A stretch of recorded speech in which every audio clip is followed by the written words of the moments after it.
The Panama Canal, one of the greatest engineering marvels in history, but did you know it almost never happened?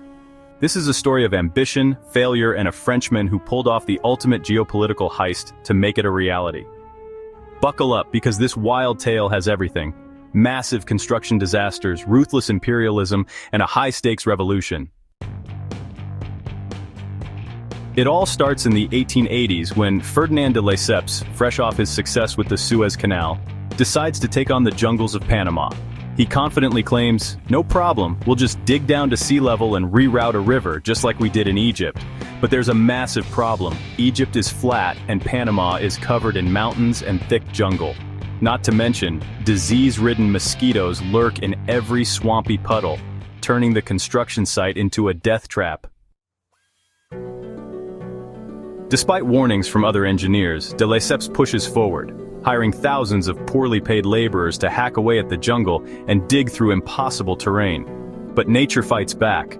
Constant landslides fill in every hole they dig, and an unstoppable wave of malaria and yellow fever wipes out the workforce. The death toll rises to 20,000. De Lesseps, far away in France, realizes too late that his plan is a disaster. Investors flee, the project collapses, and the dream of a canal seems dead. Enter Philippe Bunau-Varilla, a French engineer who refuses to let this failure stand. He's invested in the canal and isn't willing to walk away, but how can he possibly resurrect a doomed project? Meanwhile, across the ocean, the United States is flexing its imperial muscles. Under President Teddy Roosevelt, they've conquered territories like the Philippines, Guam, and Puerto Rico. Now Roosevelt sets his sights on a game-changing project, a canal that unites the Atlantic and Pacific Oceans. Don't forget to hit those like and subscribe buttons now. It really helps. Thanks.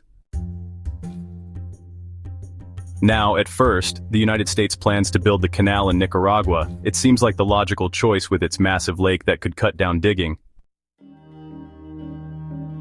But Philippe has other plans. He launches a sneaky campaign, warning United States senators about Nicaragua's volcanic activity. He even hands out postage stamps showing an erupting volcano near the planned canal site. The senators panic. Volcanoes? No thanks. Just like that, Nicaragua is out and Panama is back in the game. There's just one problem. Panama isn't even a country. It belongs to Colombia, and Colombia has no interest in letting the United States build a canal. But Philippe isn't about to let Colombia stand in his way. He approaches Panamanian rebels and whispers, "Hey, how about some independence?" The Panamanians, long frustrated with Colombian rule, agree, but they need support. This is where things get crazy. Philippe goes to Roosevelt and says, "Hey, Panama is about to declare independence. If you send your navy to block Colombia from stopping them, the canal is yours." Roosevelt, always eager for a bold move, agrees. In November 1903, the U.S. Navy arrives, scaring off Colombian forces before they can crush the rebellion. Panama declares independence, and just days later, they sign a treaty, negotiated by none other than Philippe himself, giving the U.S. full control over the canal zone. With the land secured, the Americans learn from the French disaster. They drain the swamps to kill mosquitoes, build railways to move excavated dirt, and, most importantly, ditch the sea-level canal idea. Instead, they use a system of locks, lifting ships 26 meters above sea level to cross the terrain. In 1914, after 10 years of construction, the Panama Canal is complete. A ship can now travel from the Atlantic to the Pacific in hours instead of weeks. For decades, the U.S. treats the canal like its own territory, but by the 1960s, Panamanians have had enough. Massive protests demand their land back, leading to heated negotiations. Finally, on December 31st, 1999, the U.S. hands over control of the canal to Panama, marking the end of an era. So there you have it, the mind-blowing true story of the Panama Canal.